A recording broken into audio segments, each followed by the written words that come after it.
What's up, guys? Welcome back to the channel and some more Hail Caesar factions for you today. We're moving right along. Today we got a nice short one, and that is the Picts. So again, do your research on the factions that are a little bit less known. We're not going to dive deep into their history and lore here. That's just going to make things way too long.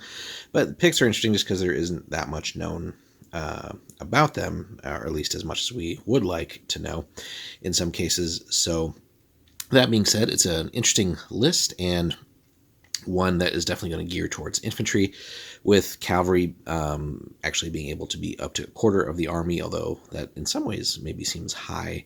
But anyway, 75% or more will be infantry, other than skirmishers, of course. Divisions, pretty standard stuff there, and then skirmishers here can be per division 50% of the infantry. So pretty bare bones list, but again, there's not too much there that again would warrant a longer, more complicated list with too many different unit types. So this is going to be kind of an infantry horde type of deal here. So starting off, we have medium infantry warband armed with swords and javelins. So again, we get that medium infantry warband profile, bog standard unit, and we'll be saying that a lot here because pretty much most of the list, what little there is fairly just basic stuff. Again, 24 points, but again, a warband as opposed to just a standard medium infantry unit. And then we have the medium infantry warband armed with long spears. So this one will change things up a little bit on the short range aspect there, and then obviously having the spears. Although we do pay a 3-point premium to go that route. And again, instantly here, as they're saying, we always like to show that briefly. So for these Picts, again, earlier Picts, as they say, you can use some of the other lists that we've covered already, but roughly in the 6th through 9th centuries AD. So basically that's going to be our bread and butter as far as the infantry goes. So just lots and lots of different warbands, and then filling that up with your skirmisher packages as usual. And here we get a couple of interesting choices. So our typical ones, the small unit bow and javelin units, so the 11 and 12 points respectively. We all know what those do. But then interestingly, for the first time here, if I'm not mistaken, in our tour through all the different factions, a skirmisher unit with crossbows fielded as a small unit. Now we only get one of them, and we keep that at 12 points, but that gives you a little bit more long range pew pew in an otherwise pretty, again, basic list, and that doesn't really do much else in the way of long range firepower.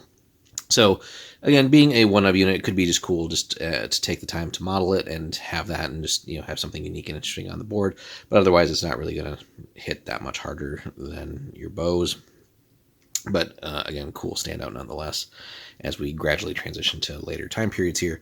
Now on the cavalry side, we get some decent things, and well worth at least including a sliver of this in your list instead of going 100% infantry horde, just to again have that flexibility of cavalry. And again, it's for what's here, it's actually decent, right?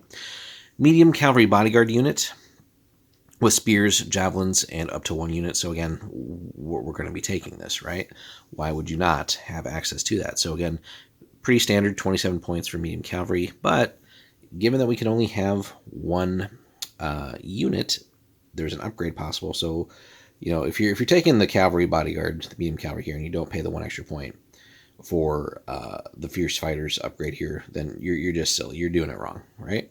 So for 1 extra point, we're not going to get any stat bumps, but we add fierce fighters, and that's really our only special ability in this whole dang list. So again, why would we cut ourselves out for that? 1 point is more than reasonable. So I would 100% of the time include at least that unit. Then, as needed, we have quantity here, again, sticking up to that 0.25% of the army criteria from above, but light cavalry armed with javelins as small units, again, just to have a little more mobility and harass some other units and hunt down other weaker things. They can still do a little bit of work with that clash of 5.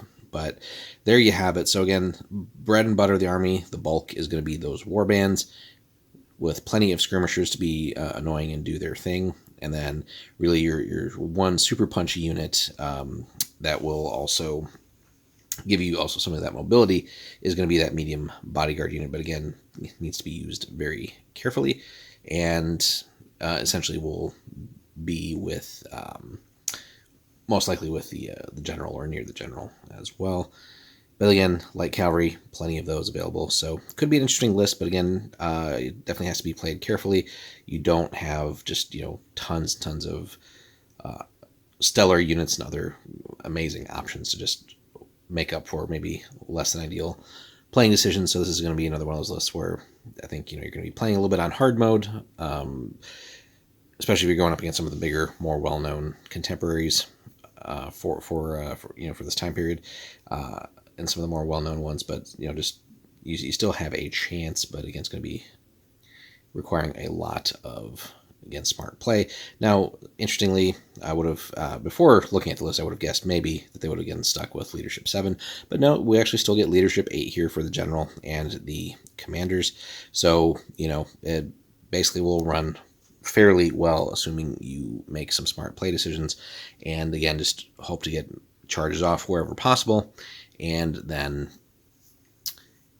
hope the dice gods are in your favor. So setting things up properly, trying to whittle away a little bit with what limited long-range firepower you have, and then again, just getting quality orders and forcing quality combats that are in your favor. So let us know, guys, if you've actually collected a Pictish force and what that looks like, if you've used this system or other systems, and if you have used Hail Caesar, what composition did you put in your army?